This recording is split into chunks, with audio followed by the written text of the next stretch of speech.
Welcome to PAWA Paints Gasworks Park. This is Susan McManaman, and we are here at a very unusual park located near the heart of Seattle on Lake Union in between Lake Washington and the Puget Sound.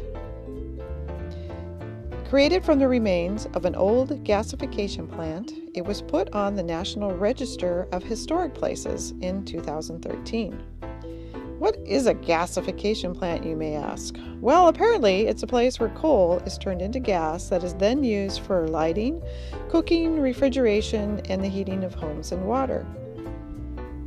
At one time, there were 1,400 gasification plants across the country, but now this is the only remaining example of this Industrial Revolution era technology. It was Richard Haig's idea, a prominent Seattle landscape architect, to keep large portions of the plant as part of the park, in part to preserve its historical nature. This idea earned him many awards. Along with the interesting metal structures in the park, there is the Earth Mound, or kite-flying hill. On top of the hill is a sundial created by local artists Chuck Greening and Kim Lazar. Here, your shadow tells the time of day and season. The weather was not kind to us on this particular paint-out day. It started out a little cold, very breezy, and a little soggy. But a few hardy PAWA souls did come out to paint. Check out Paul's brush holding system. And the bubble maker.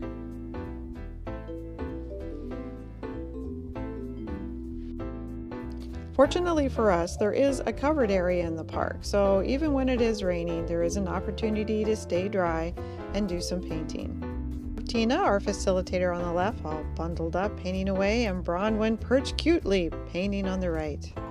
And here's Bronwyn's painting of the day. Right next to the park runs the famous Burke-Gilman Rail Trail, where people bike and walk for a total of 20 miles from start to end. Mike has found a semi-secluded spot tucked in the trees at the edge of the park.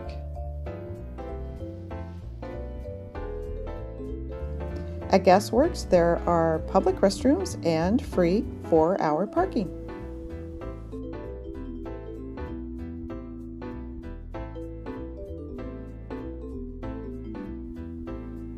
Yes, even bald eagles like to hang out at Gasworks Park. And here's Karen Bakke, our fearless president, working away with the wind in her hair.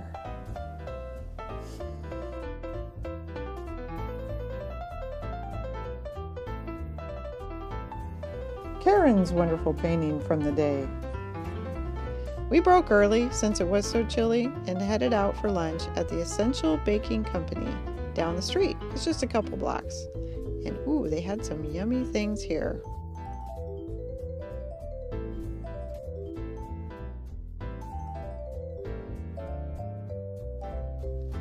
Walking back to the park, I discovered this gorgeous old camellia bush that I just could not resist shooting some photos of. And now we're back painting again. Here's Diana and her painting of the day.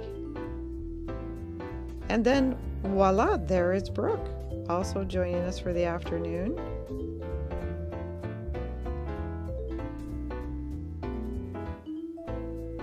Brooke's painting from the day. And Tina, our facilitator, is back at it again, tucked in amongst the pipes, looking adorable. Thanks so much, Tina, for facilitating. And to Tina's boyfriend, Doug, who helped Diana dig her cell phone out from a big hole underneath the pipes. Woohoo for Doug! My little painting from the afternoon. Well, after everyone packed up and went home, the weather cleared and it was gorgeous. Yep, that can happen in Seattle. But overall, it was a wonderful day in a beautiful park. And you can be sure that we will return again. Thank you, Gasworks, and thanks for watching.